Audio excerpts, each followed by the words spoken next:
Greetings. I hope you're all having a wonderful week. Welcome back to MyfanwyNia's studio here in Leitrim's Iron Mountains. My name is Harriet, and today I am sharing another short Drawloween time-lapse in my sketchbook. The Drawloween prompt list I'm working from is Mab's Drawloween Club. This prompt was Day 12, Cryptid.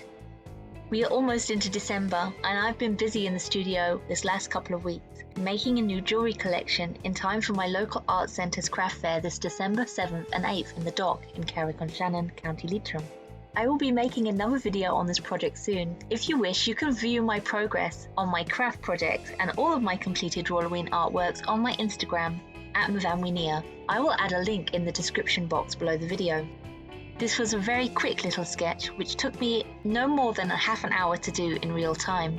Apologies up front for the last segment of the time-lapse is missing as my camera stopped recording randomly towards the end of the video. The same prompt was also on last year's list and I drew a furry, yeti, Bigfoot type thing. This year I chose perhaps one of the most famous cryptids, the Loch Ness monster. Cryptozoology is a pseudoscience and a subculture that aims to prove the existence of entities from folklore. Cryptozoologists refer to these entities as cryptids.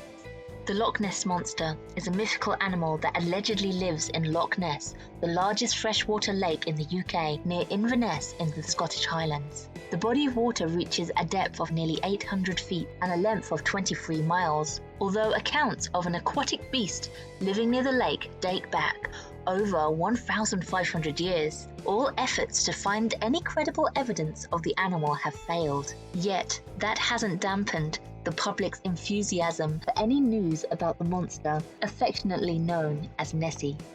Scholars of the Loch Ness monster find dozens of references to Nessie in the Scottish history, dating back to around 500 AD when local Picts carved a strange aquatic creature into standing stones near the loch. Nessie is often described as a large creature with a long neck and one or more humps protruding from the water. Popular interest and belief in the creature have varied since it was brought to worldwide attention in 1933.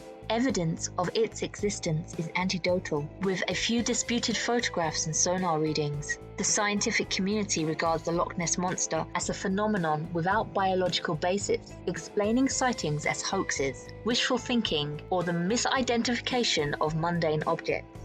The earliest written reference to a monster in the loch is 7th century biography of Saint Columba, an Irish missionary who introduced Christianity to Scotland. In 565 AD, according to the biographer, Saint Columba was on his way to visit the king of the northern Picts near Inverness when he stopped at the loch to confront a beast that had been killing people in the lake. As the story is told, seeing a large beast about to attack another man, Saint Columba intervened, invoking the name of God, commanding the creature to go back with all speed, and the monster retreated, never to harm another man again.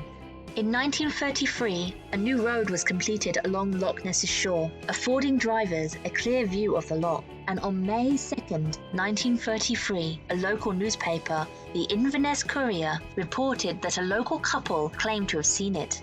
The enormous creature disported itself, rolling and plunging on the surface for fully a minute. Its body resembled that of a whale, and water cascading and churning like a simmering cauldron. End quote. After the 1933 sighting, interest steadily grew, especially after another couple claimed to have seen the beast on land crossing the shore road. The story of the Loch Ness monster became a media phenomenon, with London newspapers sending correspondents to Scotland, and a circus offering £20,000 reward for capture of the beast. London's Daily Mail hired big game hunter Marmaduke Wetherill to capture the beast. After a few days searching the loch, Wetherill reported finding footprints of a large four-legged animal. In response, the Daily Mail carried this dramatic headline: "Monster of Loch Ness is not a legend but a fact." Scores of tourists descended on the loch and sat in boats or deck chairs, all waiting for an appearance by the beast. Plaster casts of footprints were sent to the British National History Museum, which reported back that the tracks were that of a hippopotamus, specifically one single hippopotamus foot, probably stuffed. This hoax only temporarily deflated Nessie mania, but stories and sightings continued. A famous 1934 photograph known as the surgeon's photograph seemed to show a dinosaur-like creature with a long neck emerging out of the murky waters, leading some to speculate that Nessie was a solitary survivor of the long-extinct plesiosaurs. The aquatic plesiosaurs were thought to have died off with the rest of the dinosaurs 65 million years ago.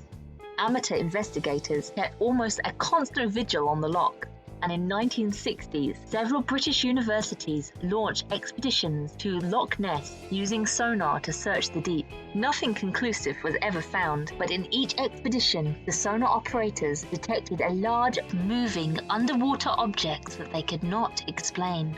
In 1975, Boston Academy of Applied Science combined sonar and underwater photography in an expedition to Loch Ness. A photo resulted that, after enhancement, appeared to show a giant flipper of a plesiosaur-like creature. Further sonar expeditions in the 1980s and the 90s produced more tantalizing yet inconclusive readings. Revelations in 1994 that the famous 1934 surgeon's photo was a hoax.